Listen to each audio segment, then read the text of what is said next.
دوستو، پٹھان کو افغان کہتے ہیں۔ افغان اس لیے کہتے ہیں کہ افغان حضرت سلیمان علیہ السلام کے ایک بیٹے کا نام تھا اور ان کو جنات کی زبان سے پیار ہو گیا تھا، تو انہوں نے اپنے والد حضرت سلیمان علیہ السلام سے کہا کہ آپ جنات کو کہیے کہ مجھے اپنی زبان سکھائیں۔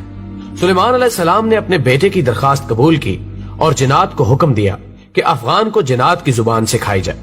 وہ زبان بعد میں پختون کے نام سے پہچانی گئی۔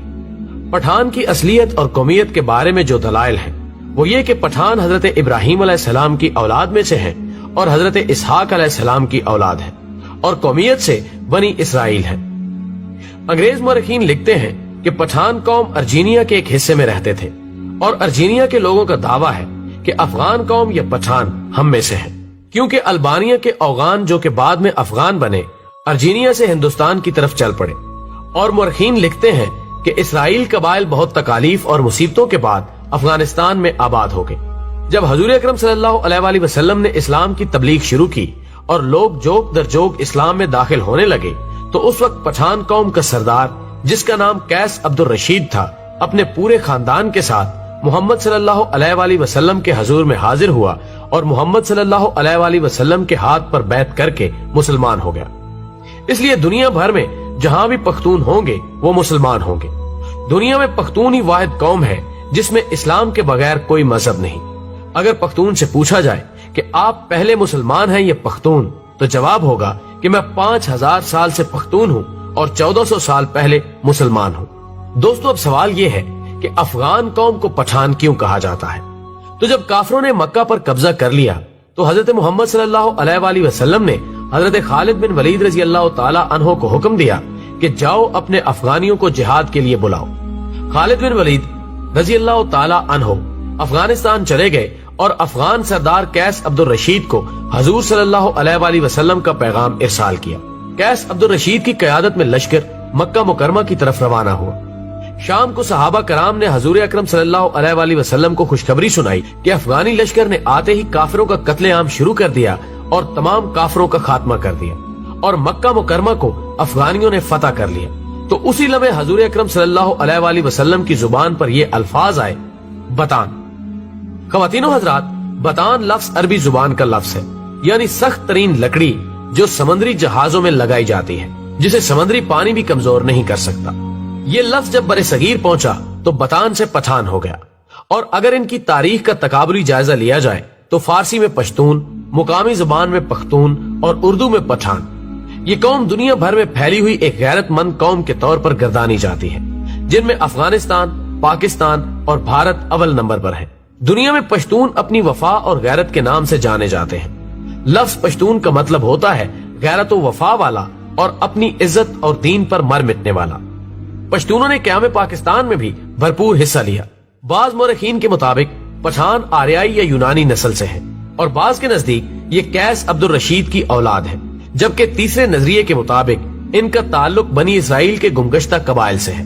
خود قیس عبد الرشید کی اولاد سمجھنے والوں کا نظریہ ہے کہ مکہ میں قیام کے دوران حضرت خالد بن ولید رضی اللہ تعالی عنہ نے اپنی صاحبزادی ان کے مورث اعلیٰ کے نکاح میں دے دی تھی، جنہیں وہ ہمراہ لے کر اپنے وطن واپس آیا اور پھر انہوں نے یہاں اپنی بقیہ زندگی اسلام کی ترویج و اشاعت میں صرف کر دی۔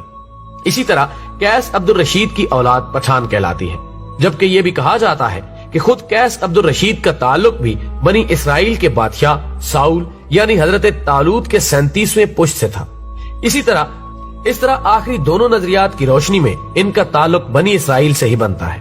ناظرین کرام، سب سے بڑی عجوبہ خیز بات یہ ہے کہ ان میں یوسف زئی، یوسف کے بیٹے، داؤد خیل، داؤد کے بیٹے، موسیٰ خیل، موسیٰ کے بیٹے اور سلیمان خیل، سلیمان کے بیٹے سمجھے جاتے ہیں، لیکن اس کی تصدیق کرنا بہت مشکل ہے۔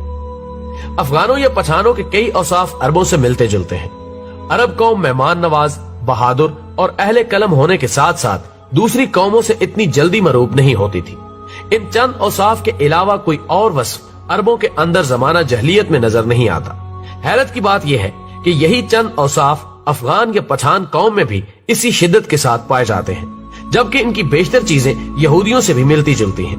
نسلی طور پر دونوں اپنے آپ کو دنیا کی بہترین قوم تصور کرتے ہیں، مذہبی طور پر سخت ہیں اور سر پر ٹوپی رکھنے کا رجحان بھی عام ہے، جبکہ اس کے علاوہ بھی کئی رسم و رواج مشترک ہیں۔ ذہن میں رہے کہ پشتونوں کا یہودی النسل سے ہونا قابل فخر بات ہے، نہ کہ معجب توہین، کیونکہ یہودی النسل ہونا تو شاید تب اس قوم کے لیے توہین کا معجب ہوتا جب وہ سید الانبیاء حضرت محمد صلی اللہ علیہ وآلہ وسلم پر ایمان نہ لاتے۔ یہ تو ان کی غیرت کی بلندی اور ایمان کی عظمت کا نشان ہے کہ یہودی النسل ہوتے ہوئے بھی نبی آخر الزمان صلی اللہ علیہ وآلہ وسلم پر ایمان لے آئے، کیونکہ یہ وہی آخری نبی ہیں جن کے اوصاف تورات اور انجیل میں مذکور ہیں، اور جن کی وجہ سے ہی اہل کتاب آپ صلی اللہ علیہ وآلہ وسلم کے ایک نجات دہندہ کے طور پر بھی منتظر تھے۔ لیکن بعد میں انہوں نے محض اس جلن اور حسد کی وجہ سے حضرت محمد مصطفیٰ صلی اللہ علیہ وآلہ وسلم کی نبوت کا انکار کیا کہ ان کا تعلق بنی اسرائیل سے نہیں تھا۔ بنی اسرائیل کی طرف سے آپ صلی اللہ علیہ وآلہ وسلم کی نبوت کا یہ انکار دلائل پر نہیں بلکہ نسلی منافرت اور حسد و عناد پر مبنی تھا۔ تو یہ پشتونوں کے لیے قابل فخر بات ہے کہ یہ لوگ حضرت موسیٰ علیہ السلام کے حواری بھی ہیں اور آخری نبی صلی اللہ علیہ وآلہ وسلم کے سپاہی بھی۔ ناظرین، ویڈیو پسند آنے کی صورت میں اسے زیادہ سے زیادہ لائک